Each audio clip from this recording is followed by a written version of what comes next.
Ok. Boa tarde a todos. Meu nome é Ângela, sou enfermeira residente em terapia intensiva. Hoje vou falar sobre as hepatopatias. Ai, não quer passar? Para começar a falar sobre as hepatopatias, é importante a gente conhecer mais sobre o fígado. O fígado ele pode ser considerado como uma fábrica química que produz, armazena, altera e excreta um grande número de substâncias envolvidas no metabolismo. Então, o fígado ele é de extrema importância para o funcionamento do nosso organismo.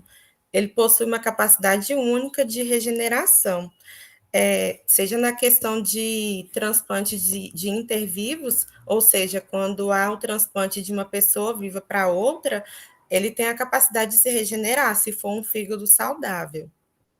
Já as doenças hepáticas, elas possuem um alto índice de mortalidade e morbidade. Estima-se que 1 a cada 12 indivíduos no mundo tem um diagnóstico de alguma doença hepática.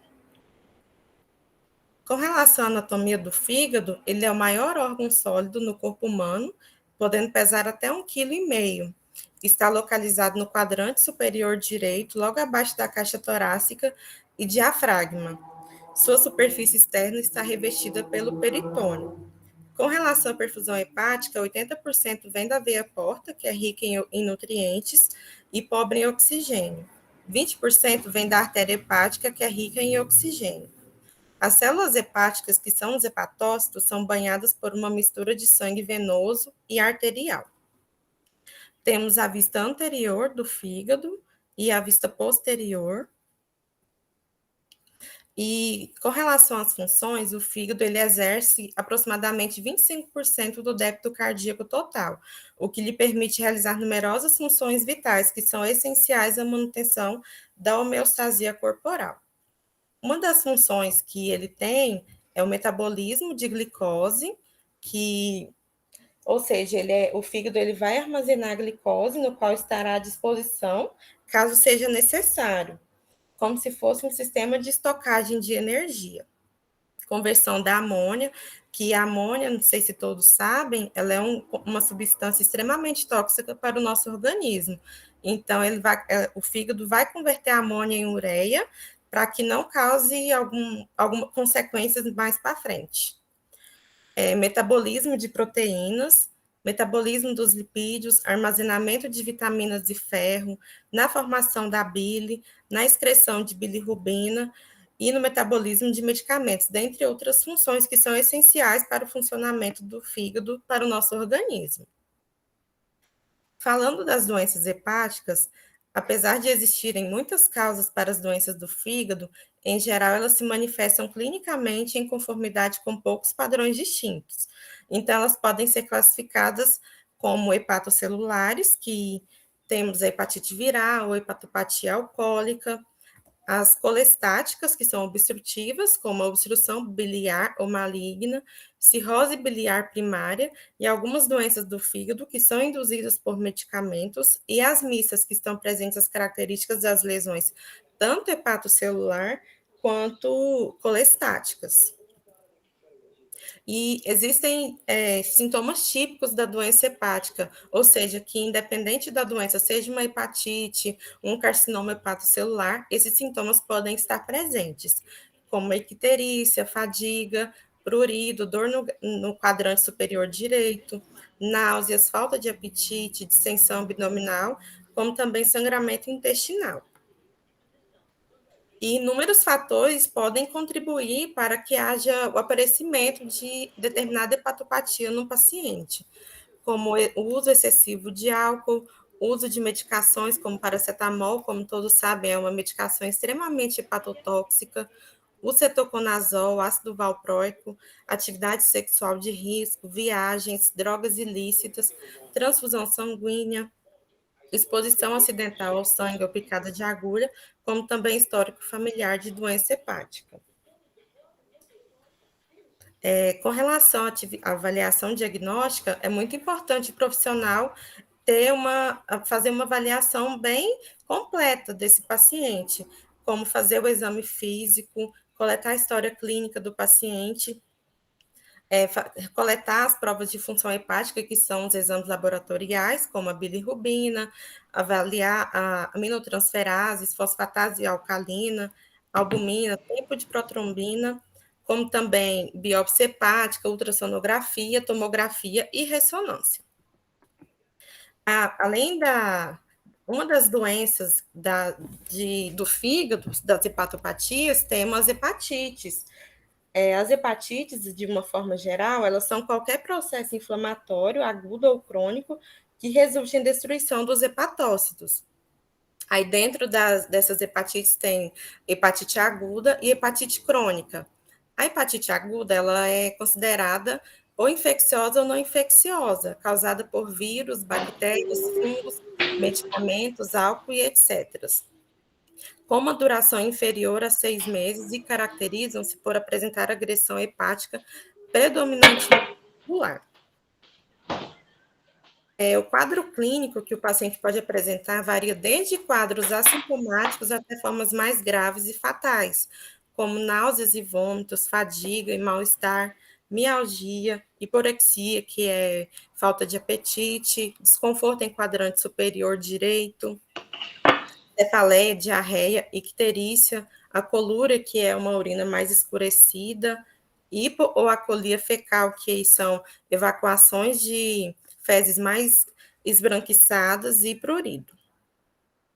Então, é de suma importância fazer um acompanhamento rigoroso de todos os pacientes com hepatite aguda, levando em consideração a importância do repouso domiciliar, abstinência alcoólica até 6 meses após a normalização dos exames, medidas de prevenção da transmissão, que inclui os cuidados com objetos cortantes, uso de preservativo, medidas de higiene. Falando da hepatite crônica, ela surge quando há evidência de alterações laboratoriais hepáticas por mais de 6 meses, diferente da hepatite crônica. Geralmente é causada por vírus da hepatite B e C e determinados medicamentos. Grande parte dos pacientes são assintomáticos, como também podem apresentar um mal-estar generalizado, inapetência e fadiga. E ainda falando da hepatite crônica, a função do cérebro ela se deteriora, porque o fígado fica gravemente danificado e não consegue remover as substâncias tóxicas do sangue, a exemplo da amônia, podendo progredir para cirrose, câncer de fígado ou insuficiência hepática.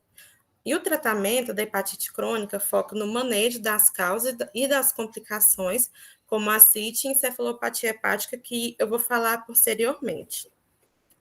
E o tratamento consiste no uso de antivirais ou corticosteroides, que podem ser utilizados, e o transplante de fígado pode ser necessário. As hepatites virais. As hepatites virais que são mais comuns são a hepatite A, hepatite B, hepatite D e hepatite E.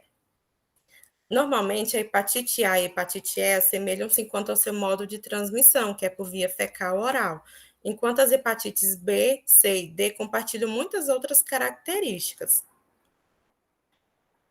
Esse quadro é uma proporção de casos de hepatites virais notificados segundo as regiões no Brasil desde 1999 até 2020, que são dados do SINAM, do Sistema de Notificação de Informação de Agravos de Notificação, onde fala que 689.933 casos confirmados de hepatite no Brasil desde 1999 até 2020. Destes, 24% são referentes aos casos de hepatite A, 36% aos casos de hepatite B, 38% aos casos de hepatite C e 0,6% aos casos de hepatite D.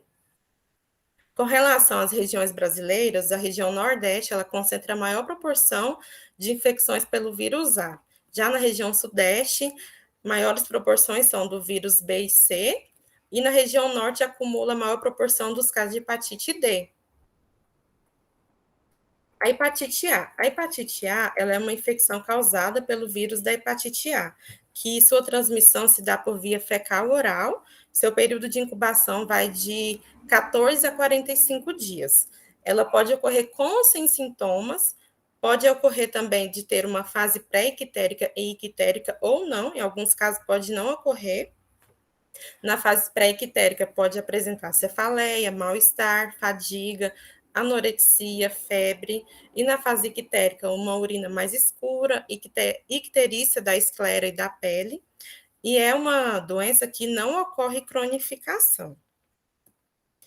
O seu diagnóstico vai na avaliação do anti-HVA, IgM, que decreta uma positividade no início dos sintomas. Já o IgG, ele aparece na fase convalescente e permanece por décadas, ou seja, vai aparecer quando o paciente já está em fase de recuperação da doença. Normalmente, ela não tem um tratamento específico, geralmente são medidas de prevenção para evitar que a pessoa desenvolva, como higiene das mãos, uso de água tratada para evitar a disseminação da doença. Hepatite B. O vírus da hepatite B ele é transmitido principalmente através do sangue, pelo sangue, por saliva, sêmen, secreções vaginais. Ele também pode ser transferido de mães portadoras a seus filhos, com um período de incubação que varia de 1 a 6 meses. E o antígeno HBS ele é o primeiro marcador sorológico detectável que aparece de 2 a 6 semanas antes do quadro clínico e torna-se indetectável em até 24 semanas. Aqui temos alguns fatores de risco, como foi dito anteriormente, onde as pessoas são mais vulneráveis, como os profissionais da saúde, eles estão mais vulneráveis a desenvolver a hepatite B, atividade homo e bissexual masculina, uso de drogas injetáveis, contato íntimo com portador de hepatite B, múltiplos parceiros sexuais, dentre outros. Os sintomas que podem aparecer são anorexia, mal-estar, febre, náuseas, vômitos e icterícia. Cerca de 5 a 10% de todos os pacientes com infecção aguda por hepatite B vão desenvolver a hepatite B crônica. Eu trouxe um quadro que mostra a interpretação dos marcadores sorológicos da hepatite B aguda e da hepatite B crônica. Na questão da hepatite B aguda, o antígeno HBS ele é o primeiro marcador que vai aparecer no curso da infecção pelo vírus da hepatite B. No anti-HBC IgM, ele é um marcador de infecção recente. No anti-HBC total, ele representa um contato prévio com o vírus. No antígeno HBE, sua positividade vai indicar alta infecciosidade. No anti-HBE, vai indicar o fim da fase replicativa.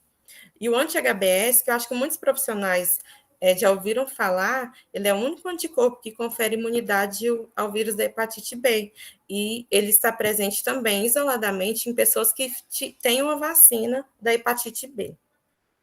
No caso da hepatite B crônica, o antígeno HBS vai, na sua presença por mais de 24 semanas, é indicativo de hepatite crônica. No antígeno HBE, na infecção crônica, está presente enquanto ocorrer alta replicação viral. E no anti-HBE, sua presença sugere redução ou ausência de replicação viral. E com relação aos tratamentos, existe o alfa-interferona e os agentes antivirais. O alfa-interferona é uma medicação que tem a capacidade de impedir a replicação viral. E os agentes antivirais, com relação à prevenção, o principal fator é a vacina da hepatite B, prática de sexo seguro, não compartilhar objetos de uso pessoal, ter muita atenção ao uso de seringas, agulhas e lancetas e cuidados no manuseio de sangue e secreções. A hepatite C é um processo infeccioso inflamatório causado pelo vírus C da hepatite e que pode se manifestar na forma aguda ou crônica, sendo a forma crônica mais comum. E da mesma forma que a hepatite B, a hepatite C também é transmitida por transfusão sanguínea, contato sexual, compartilhamento de agulhas contaminadas e acidentes com pérfuro cortantes. A cronificação da doença ela vai ocorrer de 70% a 85% dos casos se não houver detecção precoce e o tratamento de maneira adequada. E a infecção já é a maior responsável por cirrose e transplante hepático no mundo ocidental. E as pessoas submetidas à hemodiálise, os privados de liberdade, usuários de drogas e pessoas vivendo com HIV são exemplos de populações mais vulneráveis à infecção pelo vírus da hepatite C. E cerca de 80% dos casos não apresentam qualquer sintoma. Normalmente, o diagnóstico ocorre após o teste rápido de rotina ou por doação de sangue. Por isso que, na grande maioria das vezes, a hepatite C ela vai estar na fase crônica, porque as pessoas elas não fazem o teste com mais frequência. Então, vai fazer um exame de rotina, alguma coisa assim, e detecta já a hepatite C na fase crônica. E o tratamento, quando é feito de forma adequada, ele apresenta altas taxas de cura, com mais de 95%, e são realizados por 8 ou 12 semanas. A hepatite D. A hepatite D é a transmissão do vírus D, que também é chamada de delta. É a única hepatite que está associada com a presença do vírus da hepatite B, para causar infecção e inflamação hepática. Então, há duas formas de infecção pelo HDV: a co-infecção simultânea com o vírus da hepatite B ou a superinfecção do HDV em um indivíduo com infecção crônica pela hepatite B. Ou seja, pode acontecer de ter a infecção do HBV com o HDV no mesmo momento, ou então em um indivíduo que já tem a infecção crônica pela hepatite B.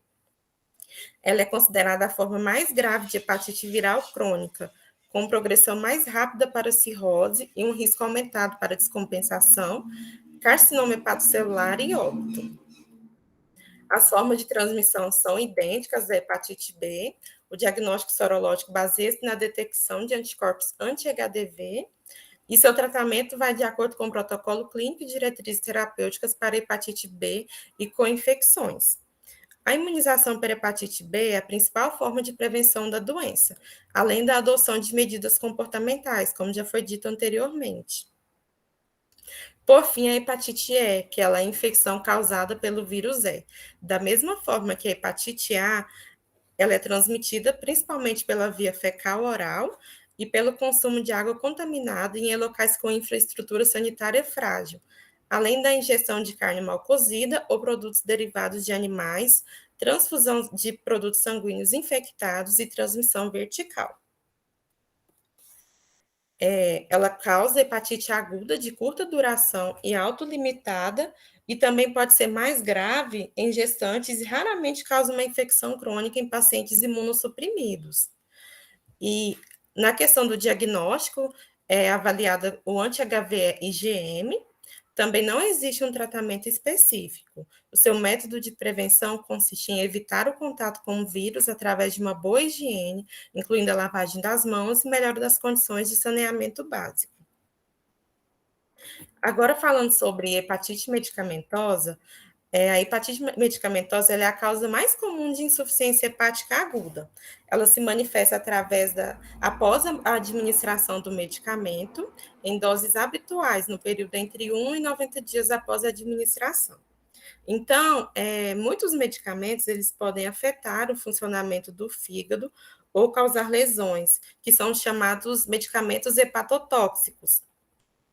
Geralmente, a hepatite medicamentosa está caracterizada apenas por alterações das enzimas hepáticas ou até mesmo insuficiência hepática fulminante, podendo ocasionar a morte. E os fármacos mais associados à lesão hepática são os antibióticos, os anti-inflamatórios não esteroidais e anticonvulsivantes, que podem ocasionar desde sintomas inespecíficos leves a sinais mais graves, como hepatite, colestase, cirrose e icterícia. O paracetamol ele foi o responsável por cerca de 42% de todos os casos de falência hepática aguda nos Estados Unidos.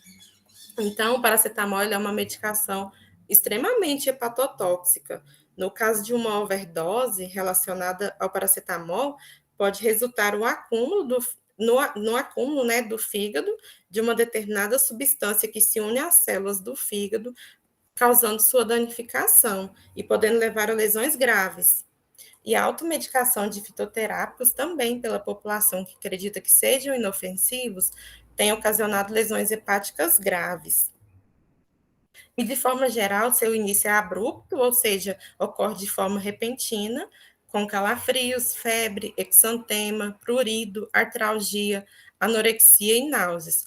Pode haver icterícia, eliminação de urina escura e aumento da hipersensibilidade do fígado. Eu trouxe essa imagem que mostra bem que a grande maioria dos brasileiros, eles fazem uso da automedicação sem se importar nas consequências que podem ocorrer no futuro, né? Por exemplo, a hepatite medicamentosa. E as reações, elas podem ser graves ou até mesmo fatais, mesmo quando o medicamento é interrompido. Alguns medicamentos, existem alguns antídotos para alguns medicamentos que fala que é para lesão hepática induzida por fármaco, que estão disponíveis para poder reverter a situação da hepatite medicamentosa. Mas em alguns casos pode ocorrer também a questão do transplante de fígado. Agora, falando sobre hepatite fulminante, a hepatite fulminante ela é um dano hepático agudo, severo e potencialmente reversível, associado à coagulopatia significativa, ou seja, um sangramento no fígado, em indivíduos sem doença hepática prévia ou com uma doença hepática compensada.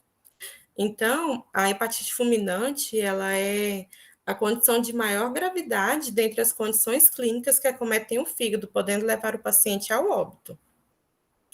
Ela pode evoluir para uma encefalopatia hepática em no máximo 8 semanas após o surgimento da icterícia, com uma mortalidade que varia entre 50% a 90%, e geralmente acomete mais os pacientes adultos. Pode cursar com complicações como icterícia e aumento de risco de sangramento. Então, a icterícia ela vai se desenvolver de forma rápida. Aí o fígado ele fica com um aspecto hemorrágico, como tem demonstrado na imagem anterior, com perda total e rápida das suas funções. Então, é muito importante que haja o reconhecimento precoce da hepatite fulminante para realizar uma estabilização metabólica e hemodinâmica e a transferência do paciente para uma instituição com programa de transplante hepático, que são os objetivos do manejo inicial.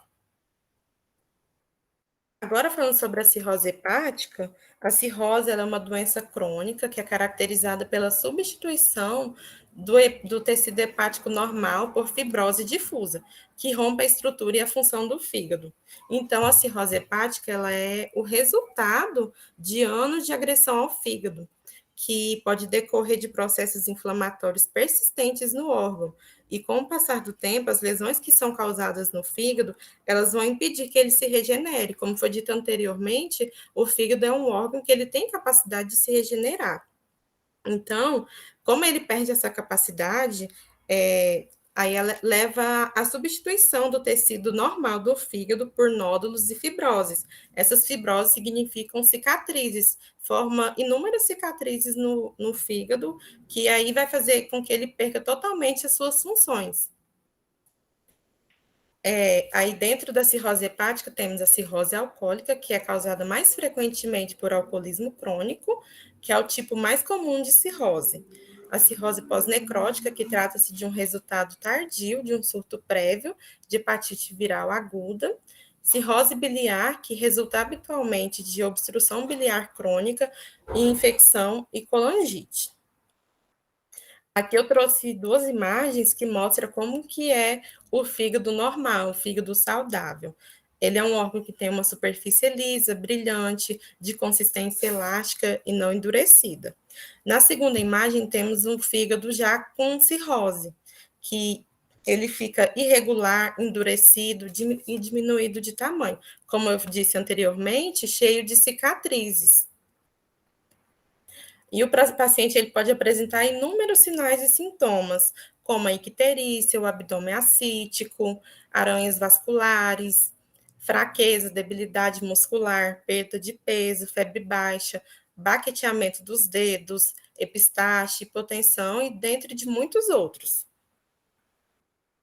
E as complicações da cirrose, elas são fatores de pior prognóstico da doença, com maior gasto público, maior morbidade, além de afetar a produtividade do indivíduo. Algumas das complicações são hipertensão portal, que ela é extremamente comum no caso de cirrose hepática, a hemorragia digestiva alta, ascite, peritonite bacteriana, síndrome hepatorrenal, encefalopatia hepática e o carcinoma hepatocelular, que é um dos cânceres. E o prognóstico da doença vai depender da etiologia, gravidade da doença, presença de doenças associadas e complicações. E o seu diagnóstico se baseia nos sinais e sintomas que o paciente apresenta, história clínica, exame físico, exames laboratoriais e de imagem. Infelizmente, é uma doença que não existe cura para a cirrose, né? Que muitas das vezes a questão da cirrose ela já é fruto de muitos anos, então é um fígado que já vem sofrendo há muito tempo. Em geral, o tratamento ele é de suporte com a suspensão das substâncias hepatotóxicas, com nutrição adequada, com suplementação de vitaminas e tratamento das causas e das doenças de base. O consumo de álcool e fármacos hepatotóxicos também deve ser completamente interrompidos, e grande parte dos pacientes com cirrose hepática, eles necessitam de transplante hepático, mas só que, na grande maioria dos pacientes, eles já estão numa situação clínica tão crítica que muitas das vezes eles não têm condições para receber um transplante hepático e nem esperar na fila, porque tem que entrar na fila para poder conseguir alguém que seja compatível para fazer esse transplante. A hipertensão portal. A hipertensão portal é a principal consequência da cirrose hepática, que é a pressão aumentada em todo o sistema porta-venoso, que resulta da obstrução do fluxo sanguíneo através do fígado lesionado. Comumente está associada à cirrose hepática, mas também pode ocorrer na doença hepática não cirrótica. Nessa imagem, temos como que funciona o sistema porta-hepático. Em condições normais, os nutrientes eles são absorvidos pelo intestino e o sangue rico em nutrientes absorvidos é drenado em direção à veia porta, onde o sangue é metabolizado pelo fígado e as substâncias metabolizadas retornam para o resto da circulação sanguínea. No caso de um paciente com cirrose hepática, como ele tem um fígado cheio de cicatrizes, que pode causar obstrução à chegada do sangue. Aí, quando o sangue chega, ele vem pelos órgãos abdominais e encontra uma obstrução que não era esperada. Daí, a pressão na veia porta aumenta, causando a hipertensão portal. A hipertensão portal pode levar ao desenvolvimento dos vasos colaterais, como varizes, como tem na imagem. Então, o nosso organismo ele busca formas de carregar o sangue para o nosso corpo, já que a veia porta ela vai estar obstruída.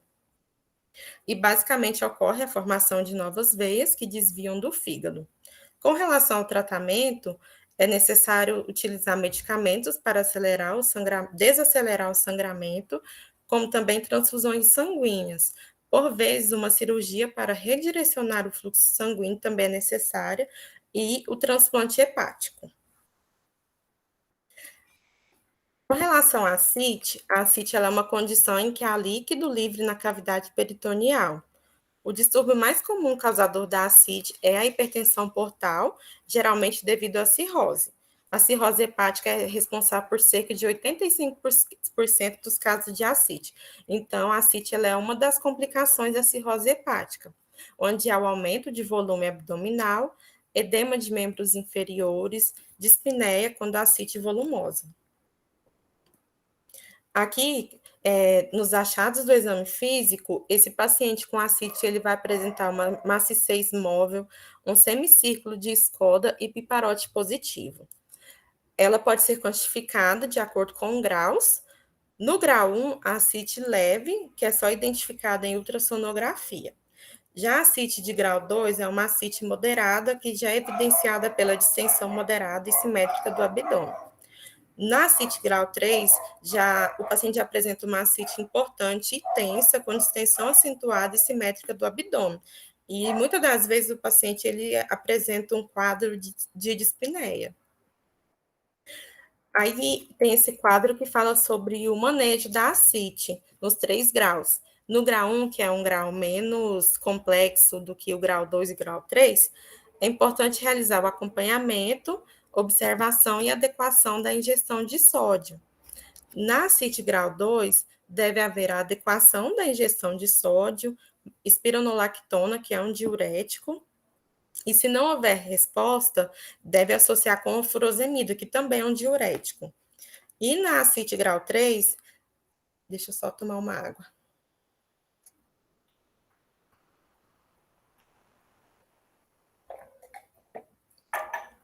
Pode É indicado espironolactona, furosemida, restrição de sódio e repouso relativo. Muitas vezes também é necessária paracentese terapêutica. E se houver ascite refratária ou intratável, o paciente ele deve ir para transplante hepático. Paracentese. A paracentese é um procedimento em que realiza-se uma punção na cavidade peritoneal para a retirada de líquido acítico. É um procedimento simples, minimamente invasivo e que pode ser realizado à beira do leito ou clínico. A paracentese é um procedimento bastante comum na clínica médica do hospital. Geralmente é paracentese terapêutica, que temos dois tipos de paracentese, a paracentese diagnóstica e a terapêutica.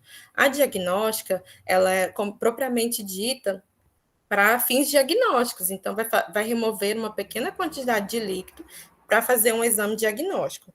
A paracentese terapêutica, ela vai, e também pode ser chamada de paracentese de alívio.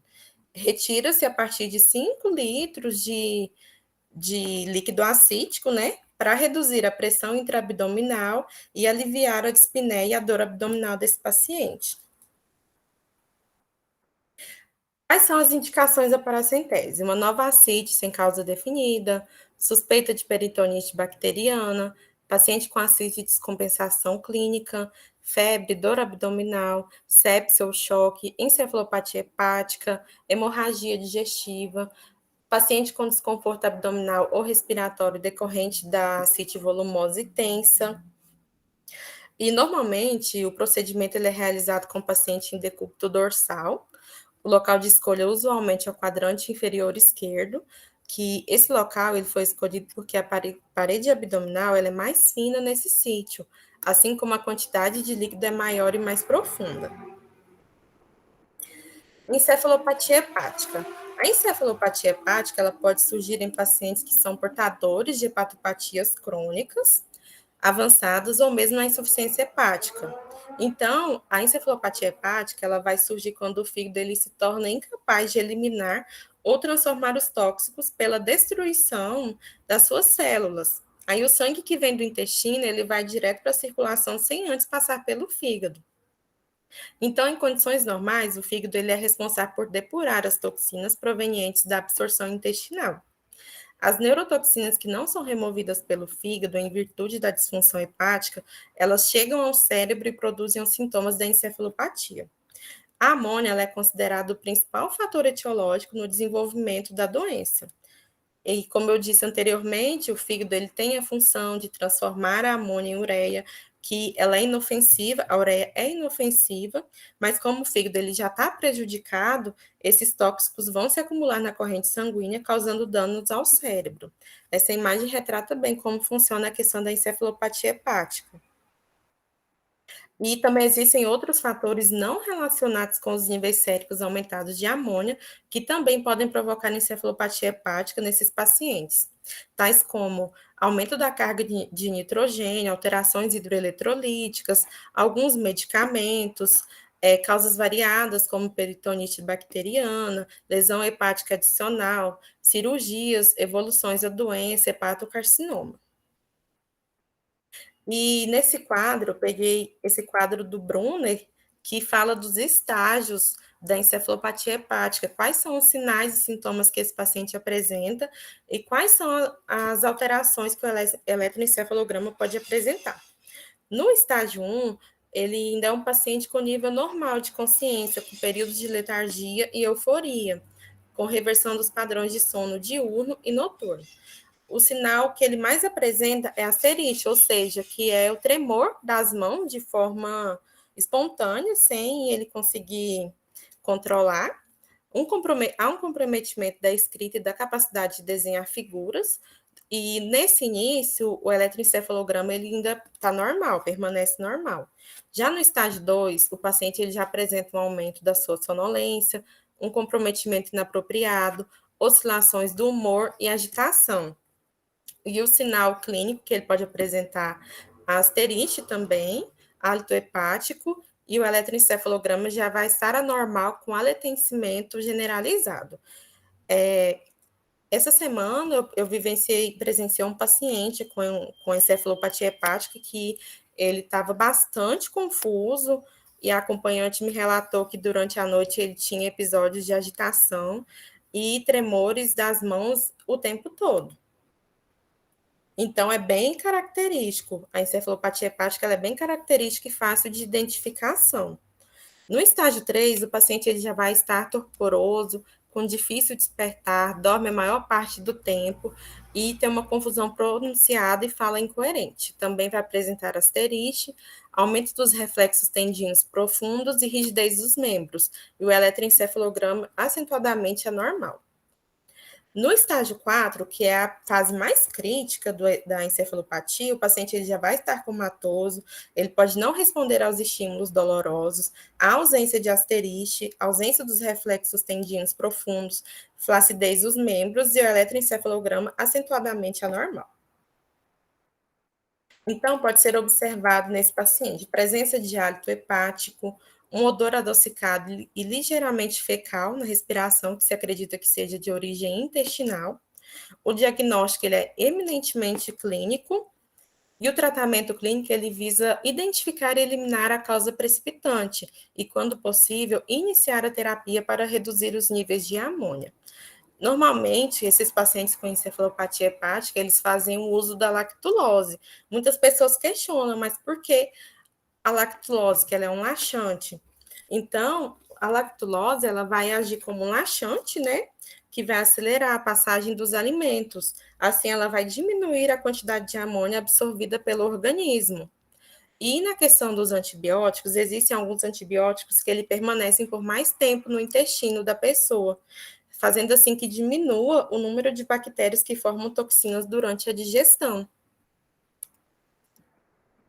Falando do câncer hepático, o câncer de fígado ele pode ser de dois tipos: o câncer primário e secundário ou metastático. O câncer primário significa que é o câncer diretamente no fígado da pessoa.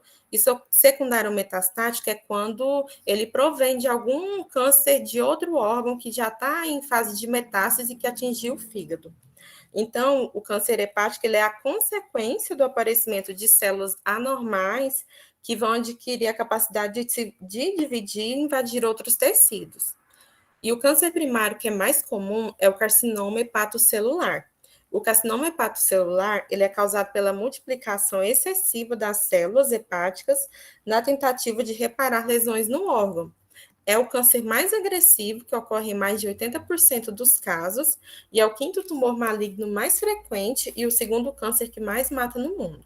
Além do carcinoma hepatocelular, outros tipos de câncer primário incluem o colangiocarcinoma intrahepático, que é o câncer do ducto biliar, angiosarcoma e hemangiosarcoma e hepatoblastoma. Eu foquei mais na questão do carcinoma hepatocelular por ele ocorrer em mais de 80% dos casos e ser o mais agressivo.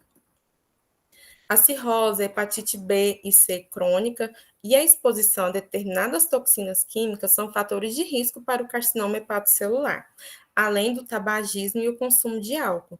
Esse paciente pode apresentar dor abdominal, perda ponderal, massa em hipocôndrio direito e inexplicável deterioração clínica em paciente com cirrose. Pode apresentar complicações metabólicas sistêmicas. Nessa imagem temos o fígado com carcinoma hepatocelular, que apresenta essa massa por toda a sua extensão. E o diagnóstico ele baseia-se na clínica, na história, exame físico e resultados dos exames laboratoriais e radiográficos desse paciente. O tratamento do carcinoma hepatocelular ele pode abranger uma cirurgia para a retirada do tumor, que seria a ressecção, o transplante de fígado ou o uso de métodos de destruição local do tumor, tais como radioterapia e quimioterapia. Mas, embora essas terapias, a radioterapia, a quimioterapia, elas possam prolongar a sobrevida e melhorar a qualidade de vida desse paciente, seja na redução da dor, na melhora do desconforto, o seu principal efeito é mais paliativo mesmo. Aqui eu trouxe a assistência de enfermagem que ela é de extrema importância, né? O profissional de enfermagem ele tem grande importância na questão do diagnóstico e no cuidado ao paciente com doença hepática, seja cirrose hepática, algum tipo de hepatite. Então, a aplicação da ASA é fundamental para a melhoria do quadro clínico do paciente, inviabilizando o desenvolvimento de agravos futuros e impulsionando a mudanças de hábitos no intuito de alcançar uma melhor qualidade de vida. Nessa tabela aqui, que tem esses diagnósticos de enfermagem, eu trouxe de um artigo que era específico para o cuidado de pacientes com disfunção hepática, que tem alguns diagnósticos, tais como o risco de função hepática prejudicada relacionada ao abuso de substâncias, a nutrição desequilibrada menor do que as necessidades corporais, que está evidenciado pelo interesse insuficiente pelos alimentos, né, que é igual à inapetência, muitos pacientes eles apresentam inapetência, o risco de volume de líquidos desequilibrado evidenciado pela ascite, distúrbio no padrão de sono definido pela dificuldade de iniciar e manter o sono, padrão respiratório ineficaz, evidenciado pela dispneia, que no caso a ascite ela causa essa dispneia no paciente, ainda mais quando for uma ascite de grau 3. Perfusão tissular periférica ineficaz, evidenciada por edema, risco de infecção associada à estase de líquidos orgânicos e dor crônica, que está evidenciada pelo autorrelato da intensidade, utilizando escala de dor, expressão facial, dentre outros fatores. E dentro desses diagnósticos, tem algumas intervenções que podem ser aplicadas para cada diagnóstico elencado desses pacientes com insuficiência hepática.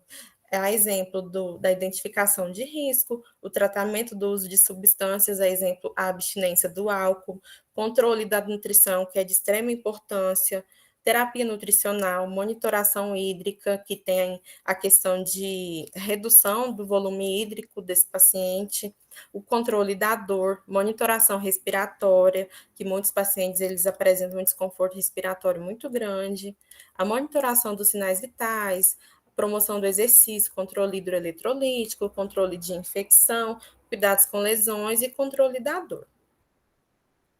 E é isso. Essas são as minhas referências. Obrigada a todos.